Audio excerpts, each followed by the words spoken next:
창세기 12장부터 50장까지 우리 족장 시대에 대해서 배워보도록 하겠습니다. 아까 10가지 시대 했으니까 두 번째 족장 시대입니다. 족장 시대 창세기 12장부터 50장까지. 족장이 아브라함, 이삭, 야곱, 얘네가 족장이에요. 아이야, 예, 요게 족장 시대다. 왜냐면 하나님이 나는 아브라함의 하나님, 이삭의 하나님, 야곱의 하나님, 그래 족장들. 예, 그다음 이 야곱부터는 이스라엘이라고 이름 바꿔주잖아요. 그리고 이스라엘의 12명의 12명 지파를 통해서 이제 나라로 가기 때문에 아무튼 족장은 아이야다. 우리가 중요한 건 창세기를 볼 때, 창세기 제가 무슨 음식 비유해서 말씀드렸어요? 새우튀김. 좀 약한데 창세기 뭔가 진짜 아무튼 중요한 건 찬새우튀김 머리랑 몸통이 분리되듯이 1장 10부터 11장까지 분리돼야 되고, 그 튀김 겉을 먹으면 안 되고 속을 먹어야 된다. 그러니까 우리가 아브라함 이야기, 이삭 이야기, 야곱 이야기 뭐 재미있죠. 흥미있게 읽을 수 있으나 우리가 중점적으로 봐야 되는 건 아브라함과 이삭과 야곱 이 인물들 뭐 이런 게 아니에요. 인물들 보고 어떻게 본받을까 이게 아니고, 이 하나님의 백성, 믿음의 백성을 만드시려고 부단히도 열심히 쫓아다니면서 하시는 하나님을 볼 수 있어야 된다. 하나님이 중요해요. 하나님. 그럼 아브라함이 처음부터 믿음 주었던 거 아니잖아요. 그러니까 하나님이 만들어 가시거든요. 믿음의 조상으로. 그리고 계속 이삭도 그렇고 야곱도 그렇고 계속 쫓아다니면서 끊임없이 포기하지 않고 만들어 가시는 하나님을 봐야 하나님 나라에서 하나님이 다스리는데 그 하나님 어떤 분인지 알 수 있는, 그 창세기는요 하나님에 대해서 굉장히 우리에게 알려주는 그런 성경이 창세기다. 그래서 창세기 12장부터 아브라함이 나오니까 아브라함, 그래서 12장 1절 보니까 여호와께서 아브라함에게 이르시되 너는 너희 고향과 친척과 아버지의 집을 떠나 내가 내게 보여줄 땅으로 가라. 갈대아 우르에서 하나님 나타나셔서 내가 보여줄 땅으로 가라라고 말을 하는 거죠. 2절에 보니까 내가 너로 큰 민족을 이루고 내게 복을 주어 내 이름을 창대하게 하리니 너는 복이 될지라. 복을 준다 그랬죠. 큰 민족을 이루게 하겠다. 지금 애도 없는데.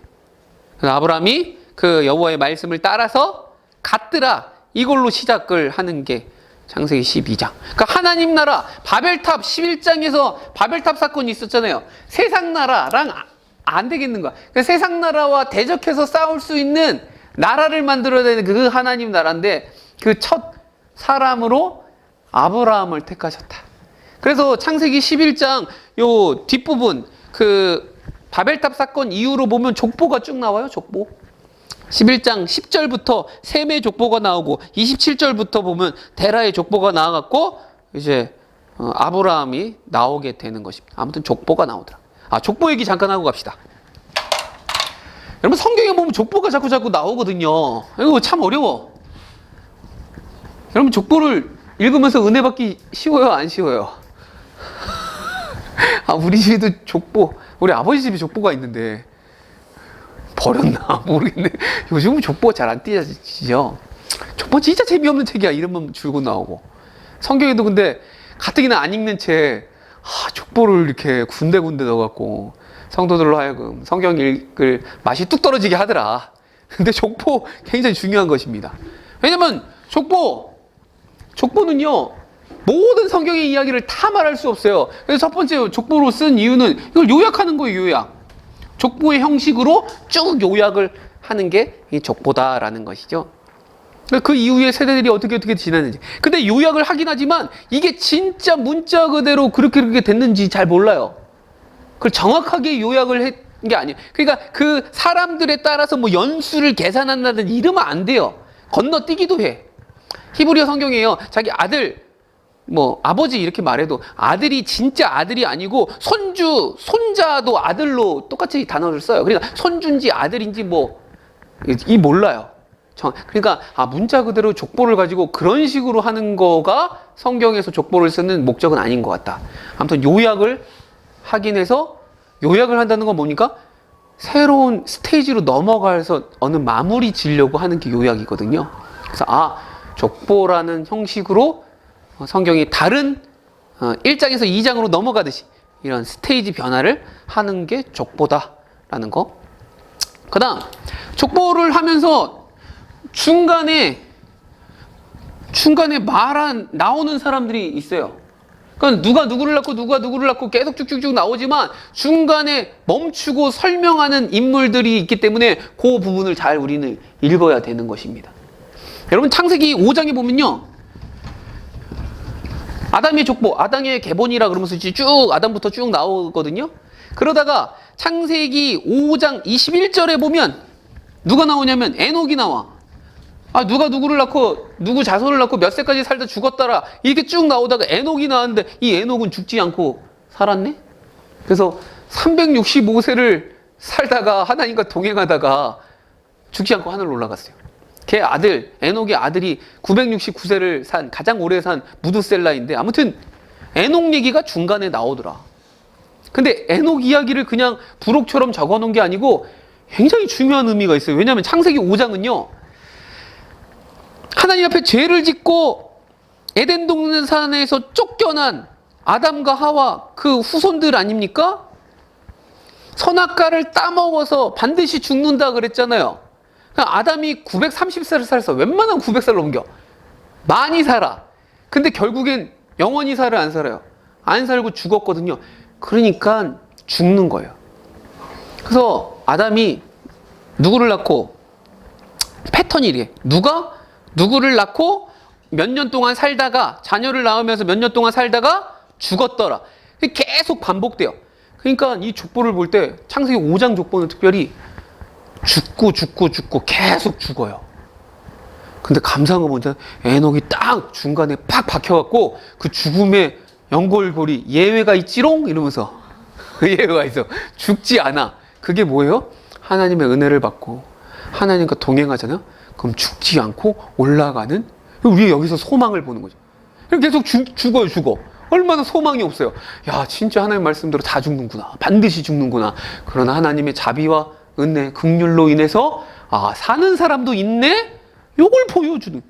그러니까 중간에 이런 사람들이 등장하는 거, 이게 볼 수 있어요. 역대상, 여러분 역대상을 보면요, 에스라가 포로기한에 온 사람들한테 쭉 말하잖아요. 그 앞에 이야기 다 할 필요 없거든요. 그래서 어디서부터 시작하냐면 사울이 죽을 때부터 시작해요. 그래서 역대상 1장부터 9장까지, 이거 굉장히 제가 성경 중에 제일 읽기 싫어하는 부분이야.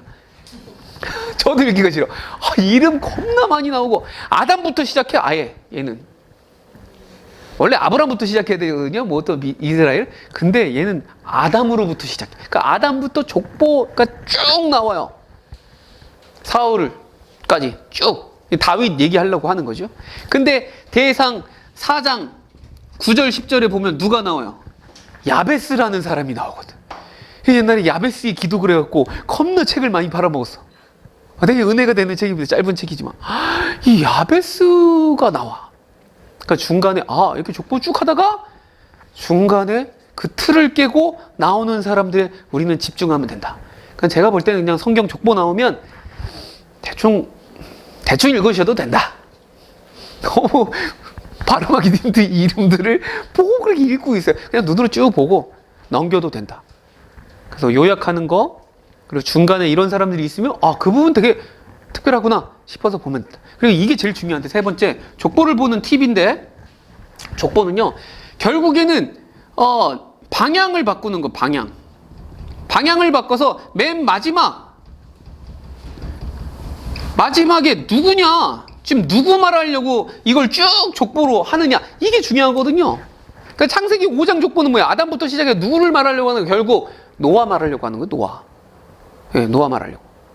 오늘 창세기 11장에 나오는 족보도 뭐야? 결국 누구 말하려고? 아브라함 말하려고 말하는 거예요. 그러니까 누구를 말하느냐. 끝에 다윗이 나오고, 여러분 마태복음에도 족보들이 나오잖아요. 족보들이 나와. 결국 누구를 말하려고 하는 거예요? 예수님을 말하려고 하는. 그래서 그냥 바벨탑의 이 세상 나라, 끔찍한 나라, 하나님을 왕으로 안 섬기고 지네가 이름 높이고 지네가 왕 되어 살겠다는 이 나라, 랑 대비되는 나라 방향을 족보로 쭉 바꿔갖고 결국 누구로? 아브라함부터 시작하는 하나님 나라를 말하려고 족보를 딱 꽂아놓은. 그러니까 성경에 군데군데 나오는 족보들을 너무 아이씨 못 알아 적어놨어 이렇게 생각하지 말고 족보에서도 은혜를 받을 수 있으면 이런 관점에서 족보를 읽을 수 있으면 다른 성경 뭐 족보에서 은혜를 받는데 다른 어떤 거에서도 은혜를 받을 수 있잖아요. 그렇게 성경을 보자라는 것이죠. 아시겠죠? 네, 족보가 그렇다. 그래서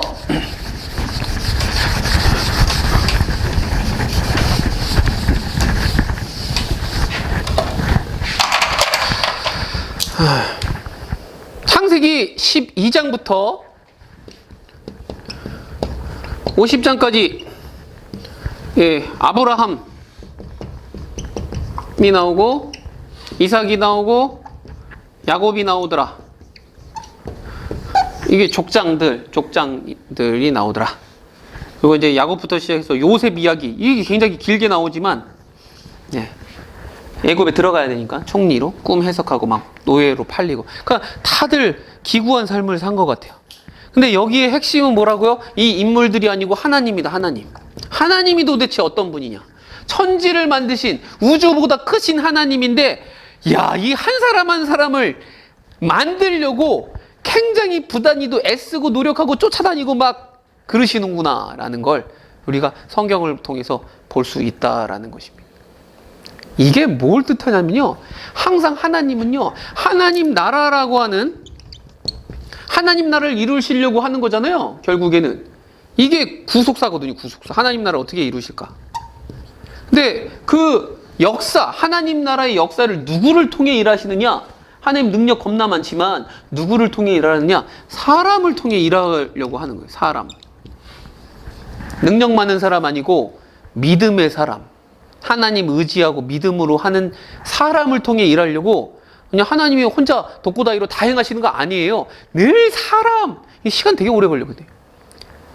이걸 통해서 일하시는 이런 과정들을 봐야 된다. 특별히 아브라함 갈대아 우르에서 이제 나와서 뭐 같이 얼마나 부족합니까? 자기 아내 사라 한 명도 챙기지 못하고 지키지 못하고 2번이나 누이라고 속이면서 굉장히 우유부단해요. 이게 되게 이게 뭐 믿음의 조상이야. 물론 이제 이삭 바칠 때 보면 진짜 이제 성장했지만 그럼에도 불구하고 연약한 부분이 되게 많거든요. 아무튼 믿음의 조상이 되게 하시는 우리는 하나님을 보자라는 거죠. 그래서 박영선 목사님이 쓰신 책, 옛날 책인데요, 하나님의 열심이라는 책이 있어요. 저는 그 책을 보고 진짜 전율했거든요. 창세기를 보니까 이런 역사들을 쭉 보니까 그 뒤에 하나님이 빨빨거리고 쫓아다니고 만드시는 하나님이 보이는 거예요. 하나님이 열심으로 진짜 하나님 나라를 이루려고. 거기까지 볼 수 있어야 되는 거예요. 그래서 관점을 아예 성경 볼 때 아브라함보다 그 뒤에 계시는 하나님을 보자. 아브라함 얘기 그냥 읽어보시고 뭐 어려운 거 아니니까. 여기서 중요한 건 아브라함이 이삭을 바치는 것인데 그 이삭 바칠 때 믿음이죠. 하나님이 이제 이삭보다 자기 자신을 하나님을 더 사랑하는지 알고 있었거든요. 근데 이제 알겠다 그랬어요. 그래서 이 믿음을 통하여서 하나님이 아브라함을 인정하시는 거죠. 그러니까 믿음의 사람으로 만들어 가시는. 그리고 이삭이 있었어요. 이삭 얘기는 별로 없어요. 별로 없지만 아무튼 뭐 100세에 낳은 아들이기도 하고. 그리고 이삭도 믿음이 있게 봐야 되는 게 아브라함이 바칠 때 아브라함은 100세도 훨씬 넘은 사람이고 얘는 되게 장장한 청소년일 텐데 힘이 있을 텐데도 묶은다고 묶여지고 또 나 죽이셔 벳제라 식으로 이렇게 누웠다는 거 보면 굉장히 이삭이 순종적이고 믿음의 아들로 볼 수 있다. 그러나 눈이 어두워지고 이래갖고 야곱과 에서 있지 않습니까? 에서한테 축복하려고 했던 거 보면 굉장히 부족하다. 그리고 막 에서가 죽이려고 하니까 라반의 집으로 막 보내잖아요. 그러니까 이 이삭이 자기 집 이 아버지들이 다 그래. 사실 야곱도 그래. 편애하기도 하고 막 형제들 그렇게 분란이 있는데 아무것도 하는 게 없어. 딸 디나가 강간당했지 않습니까? 세겜성에서. 야곱이 하는 게 없어. 그러니까 막 형들이 가서 죽이기도 하고. 그러니까 이게 부족한 사람들이 많더라. 아브라함도 그렇고 이삭도 그렇고. 본받을 사람 별로 없어요. 본받을 사람 요셉 정도 본받을 만해. 이제 감옥에 가고 늘 하나님 앞에 하나님과 함께하고 형통한 삶을 사니까. 근데 초반에는 형들한테 까불고 막 꼰질르고 그러니까 그렇긴 했지만 아무튼 요셉 정도만 빼고는 참 그렇다. 저는 되게 좋아하는 게 야곱이에요. 야곱. 우리랑 되게 비슷한 사람 야곱.